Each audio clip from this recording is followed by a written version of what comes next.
son or daughter is a Star Wars fan, the first thing they're going to ask for are the figures. The reason they're 3.75 inches tall is because the first mock-up figures that I made were Fisher-Price Adventure People. Fisher-Price Adventure People. Welcome back. Hello there. To GFT. Here is a new episode with your host Chris B. Thanks for tuning in. This will be fun. Let's discuss figures and the latest toy run from a galaxy far, far away. Let's dive into the news and what's next in your display. From the Black Series to TVC, from Hasbro to the Kenner Legacy. Kenner. 3.75 inches, 6 inches tall. Galactic Figure Talk covers it all. Displaying, rearranging the collection. Discussing figures, asking Hasbro for perfection. The thrill of the hunt, filling gaps is the mission. Always on the move, always wanting mint condition.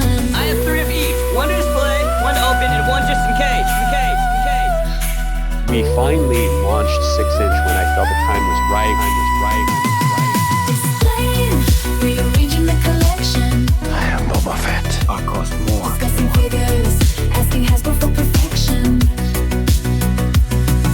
The thrill of the hunt, filling gaps is the mission. Always on the move, always wanting mint condition. Rapid firing fet, the early bird kit. So many topics to cover, which one to pick? Bent corners or creases on the card. Are bubbles too big, obstructing the art? Super articulation or 5POA? Soft good robes or plastic capes? Okay, maybe a live stream or pipeline reveal. Clearance find or an online deal. Whatever the topic may be, it's all driven by the GFT community. Rearranging the collection. I don't think I ever left the DeLorean guard behind. Discussing figures, asking Hasbro for perfection. Listen to the waves. Don't you hear it? The lightsaber. Thrills, the hunt, filling gaps is the mission. Always on the move, always wanting mint condition. Display, rearranging the collection. Discussing figures, asking Hasbro for perfection. The thrill of the hunt, filling gaps is the mission. Always on the move, always wanting mint condition. The action figures are still exceedingly important to me. 400 people lined up in the cold drizzle at midnight to be the first to get their hands on the new Star Wars merchandise.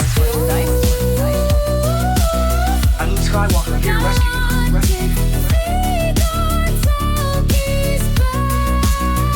So without further ado, here is Chris B with a brand new episode of GFT.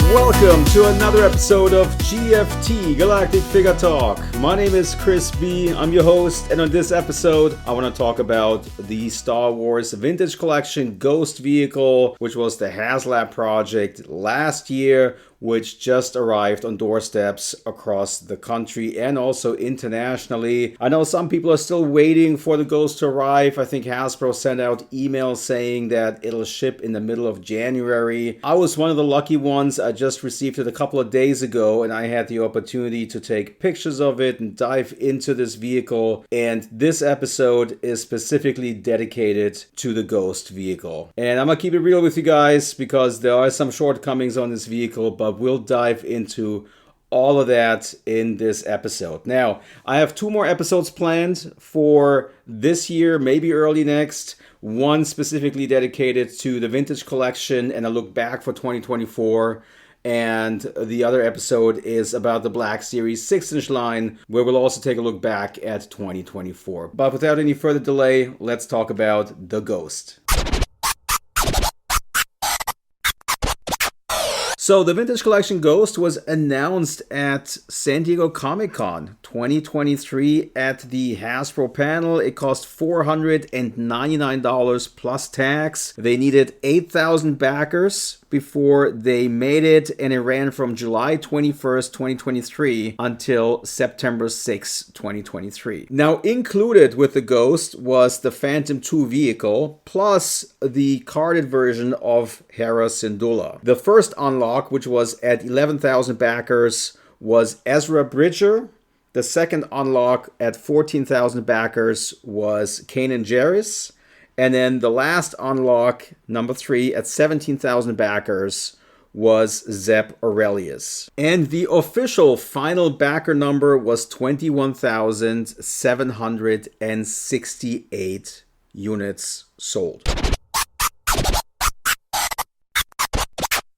Alright, let's start out with all the great stuff about the Ghost. And I have to say that when the package arrived, it was extremely impressive. Like, the size of the box is amazing. I mean, we saw Chris Rife on one of the live streams where he held the box up, and we could already tell that this thing was huge. But oh my god, this thing is massive. And not just massive, but it's also very, very heavy. So first impressions matter, and I have to say that just because of the size of this box, it was already pretty impressive. And then once you dive into it, you'll notice that there are 3 different boxes. You have the outer shipping box, then you have the Hasbro box on the inside, and then on the inside of the regular Hasbro box is the box for the Ghost. And they also use corner protectors for stability so that the boxes don't get crushed. So in terms of the way they ship the whole thing, they've done an amazing job. And it's really impressive when you first get it. And then when you take the box out for the Ghost itself, I mean, it's easy to tell that this was a labor of love when they designed the box. You have one side of the box, which is black and white, harking back to the original vintage days with black and white drawing, basically. And I think that is my preferred look, to be honest. I think this looks so cool. But the photography looks great. The glossiness of the box, I mean, the way it displays is really, really nice. Thing is, we gotta find space for this if you really want to display this box. But yeah, in terms of the packaging, the way it was shipped, the first impression is really good. I would give this a 10 out of 10. Now, the assembly of the Ghost is also pretty straightforward. Bunch of wings that you need to plug into the main body, basically. And there really aren't that many additional parts that you need to attach. I mean, you have the turret that goes into the top. You have 2 roofs that you need to plug in onto the top. There's a cannon on the bottom. You have the engines in the back, and then you have the landing gear, and that's really all there's to it. I mean, you have the Dejarik table and a chair and a table for the common room, but I just don't really think there's a whole lot else that you need to do in order to really get the Ghost set up, and then you're already done. So overall, I would say that it takes probably around 30 minutes or so to assemble the whole thing and put it on display, and yeah, it's fairly quick overall. And then when you have it on display, you look at the paint application on the ship, and I would say that the weathering on the hull looks pretty good on the top of the ship. So it gets the job done. It's not overdone. There's clearly weathering on it, which it should have, of course, and I think that looks nice. And when you look at the bottom, though, you'll notice that the bottom was left completely unpainted. I would have really liked to see some weathering applied, especially for people who want to hang this from the ceiling. You're going to be looking at an entirely unpainted Ghost, basically. I mean, there's a few panels, I think they have color on them, but there's definitely no weathering or a wash on the bottom of the ship at all. I think for most people that's not going to be an issue, and even if it's an issue, I think that if you wanted to, I mean, you could go ahead and weather it yourself to the way that you like it. There's definitely ways in how you can do that without making it permanent. So there's definitely ways in how you could change it to the way that you like to see it. But I would have still liked to see some weathering on this ship on the bottom, for sure. Now, even though the Ghost is massive in size, and this might be one of the biggest ships that we've gotten in the past almost 50 years of 3 3/4 Star Wars figures now, and it's definitely in the top 3, I would say. It's definitely the widest one, I would imagine. I don't think it's as long as the sail barge, but yeah, just the overall size of it is really, really impressive. But even though it's this big, they still had to cut some corners when it comes to the interior design. So the Ghost in Star Wars Rebels has 4 cabins. There is 1 cabin for Kanan, 1 for Hera, 1 for Zeb, and then Sabine has her own cabin as well. And then later, when Ezra joins the crew, he shares the room or the cabin with Zeb. So there should really be 4 cabins in the ship, but there are only 2 cabins here in the toy.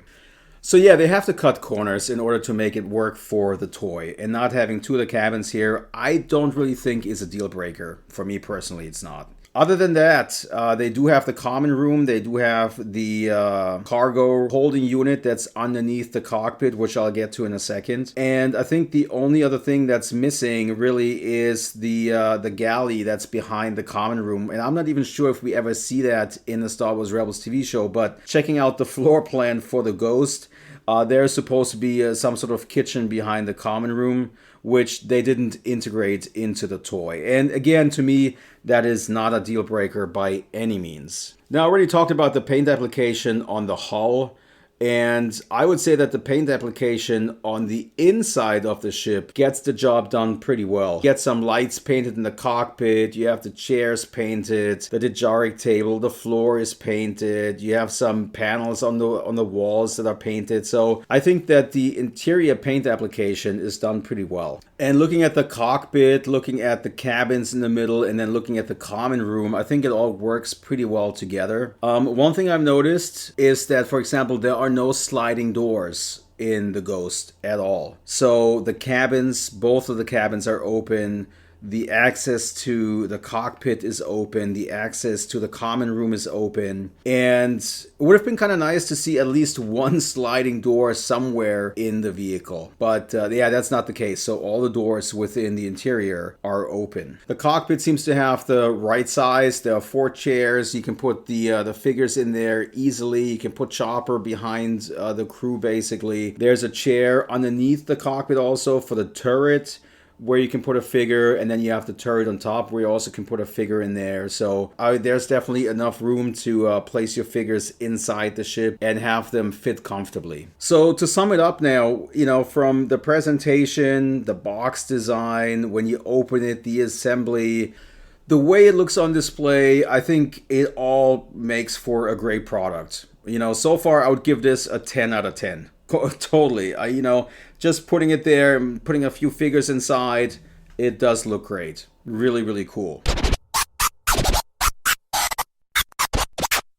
Now, let's talk about some of the shortcomings in the Ghost, and there are quite a few, unfortunately. And let's start out with the electronics and the lights and the lack thereof. The Ghost is supposed to have 8 lights on the front, around the cockpit area and the front of the hull, basically. And Hasbro put in small plastic pieces where those lights are supposed to be, but they're not accessible. So if you wanted to put your own light source in there, you can't do it. You'll probably have to drill some holes and, you know, go really deep into this and make some modifications to the vehicle that will not be reversible. So in that regards, it's a bit of a letdown, quite honestly. I would have loved to see a display stand for this thing that's illuminated. I would love to have the engine lights light up when this thing is on display. This would have been phenomenal. That would have definitely put it over the top as one of the best vehicles ever released. I mean, come on, that would have been so amazing. And just get some cockpit lights or some lights in the common room would have been nice, or in the cabins. There's definitely some things that they could have done and added to make it a bit more elaborate than what it ended up being. I mean, I always go back to the big Millennium Falcon and I compare it to that, right? I mean, you have the Dejarik table, for example, in the BMF, and it lights up and it has all the phrases from the movie, right? Whereas here you do get the Dejarik table, but there are no chess pieces included here that you could put on a table, for example, right? I mean, you get the table and that's it. It's a static thing, and there's not really anything that you could do with it. You know, the engine lights of the Millennium Falcon, I mean, they all light up. And not just light up, but they also give you the light speed sound, they give you the broken engine sound, and all kinds of different sounds are built into the BMF, which here in the Ghost is just not the case. And which makes it a bit lifeless, quite honestly, in comparison to the BMF. But electronics and sounds aside, the one thing that I was a bit underwhelmed by is just the lack of overall discovery. Because once I had it assembled, I found myself poking different buttons, or what seemed to be buttons, or, you know, there's some panels that look like they could be removed, but I didn't find a single panel that could be opened or removed, or a drawer or anything inside the vehicle. There's nothing that you could really do with the ghost. For example, in the very first episode of Star Wars Rebels, when Ezra meets the crew and he goes onto the ghost and he feels the Force calling him, and he goes into Kanan's cabin and he opens up the drawer underneath the bed and finds the holocron and the lightsaber. I found that to be, for example, a very important part of the storytelling, because that's when Kanan and Hera noticed that there was something special about this kid. And it would have been nice to get that, represented in the toy as well, that you could open a little drawer underneath the bed and store, the holocron and a lightsaber in there, for example. But that's not the case, unfortunately. Another thing which I would have loved to see here in the Ghost, for example, is a sticker sheet. Something which they're doing for the Mos Eisley Cantina HasLab, for example, where they include a sticker sheet so that you can put different posters on the outside of the wall and make it based on the time period of Star Wars that you want the cantina to be in. In regard to the ghosts, there's moments where Sabine goes into Ezra's cabin and she starts painting on the inside. Well, it would have been nice to get a sticker that, if you wanted to customize it that way, that you could actually put that on the wall the way that she painted it. But that's just not the case here. It's just not included, unfortunately. And, I already talked about not finding any panels that you can open or any doors that you can open. And there's this one door in Star Wars Rebels that's in the common room right next to the Jarek table, where they throw in Ezra a few times. And it looks like it could be opened, but you just can't open it. It's there, but it's just not something that's functional at all. Which, again, if you compare that to the Razor Crest, for example, where you have a ton of breakaway panels on the hull, you have the weapon storage unit that you can open, there's netting hanging on the inside, there's stuff that you can kind of do with it, whereas with the Ghost, I just kind of feel like there just really isn't anything integrated here. Alright, so there's two more things that I want to talk about where I felt like they could have done a bit of a better job. And the one thing I want to talk about is the cargo hold, which is underneath the cockpit. And in Star Wars Rebels, I don't even know if there is an episode where they don't show the cargo unit, because they're constantly in there. That is the way how the characters get in and out of the Ghost. Hasbro designed it really well. I mean, you have the ladder inside the cockpit, which goes downstairs into the cargo hold. And when you open the cargo hold and peek inside, you can see that the ladder actually extends all the way into it. And the inside of the cargo hold is also nicely detailed. Like, you have some panels on the walls, and it looks like there's actually stuff that was designed for the inside of that. But my biggest gripe with that is that it's just not big enough to hold any figures. You cannot recreate any of the scenes that you saw in Star Wars Rebels when the characters were in there. And there were just so many scenes where they met in the cargo hold. They're also constantly putting crates in there and shuffling crates around, and it's just not something that you can do here. It has the right length. It also seems like it has the correct width that it should have. It's just not tall enough to hold a figure, and by quite a bit. I think it would have to be twice as tall or something to really hold a figure. And I guess they had to make some adjustments, because otherwise the ship would have gotten even larger, so they have to cut some corners.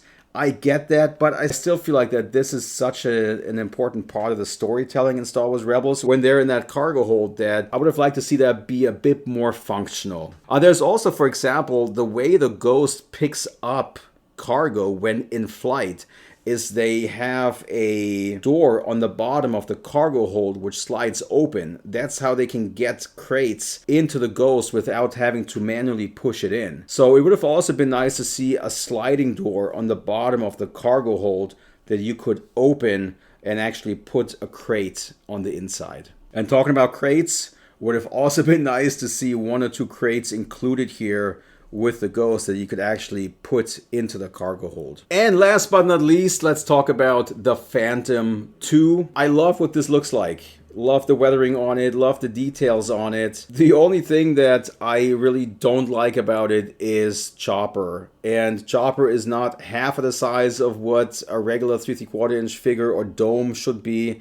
This looks like it's 1/3 of it. And I don't know why they felt that that's okay, because it would have been really cool to just go ahead and, because you know how those Chopper figures are. You can, most of them use the Build-A-Droid sculpt these days. You can pop the dome off, and the domes have the peg that plugs into the Astromech droid's body.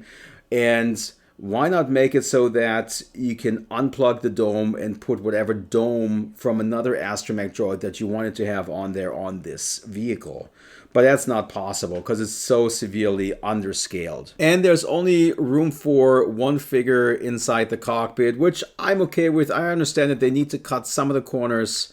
I just really do struggle with the size of Chopper's dome. So overall, you know, am I happy with the Ghost? I am very happy with it. I think it does look great on display. There are definitely some shortcomings, but all the vehicles have some shortcomings. Even the big Millennium Falcon is missing a ton of rooms that I would have liked to see there, but it doesn't have it, and that's okay. I mean, it's a toy after all. It's not, we're not model collectors, we're toy collectors, you guys, okay?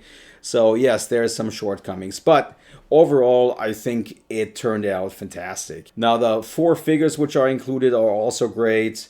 You do get quite a bit the variety. I mean, Ezra, I think, is a straight repack of the single-carded one that they've done, except for he does come with a white Loth Cat, comes with the Biker Scout helmet. Kanan is completely different, based on his later appearances from Star Wars Rebels. And Zeb, of course, has a different upper body, has a different head sculpt than the deluxe version that came out. So there's definitely some differences here in the figures. And of course, the main selling point for a lot of people are the card backs, which show the Rebels mural, which is pretty cool. I think the Rebels mural also made into live action, right? So that is pretty cool. You know, the one thing that the Ghost kind of reminds me of is that we've entered an era for 3 3/4 inch Star Wars collecting, which is so incredibly detailed. I mean, who would have thought that they would ever make such a huge Star Wars ship for 3 3/4 inch figures? I mean, it's pretty mind-blowing, all the stuff that they've been making through HasLab. I mean, just looking at the Sail Barge or the Razor Crest, now the Ghost, and next year the Mos Eisley Cantina, and who knows what's going to be next. You know, sky is the limit with HasLab. But yeah, to jump back to the Ghost, I'm very happy they made it. I'm glad to have it in the collection. I think that people who've supported this project and picked it up and are fans of Star Wars Rebels are gonna love this thing. So there you go. That's my honest look at the Vintage Collection Ghost. And that's where I'm going to wrap up this episode of GFT. I'll be back with another episode specifically for the Vintage Collection and 2024 with a look back. And I'll be back with another episode after that for the Black Series line and a look back for 2024 as well. So thank you guys for listening. Let me know what you guys thought of the Ghost, and I'll catch you on the next one. This is it.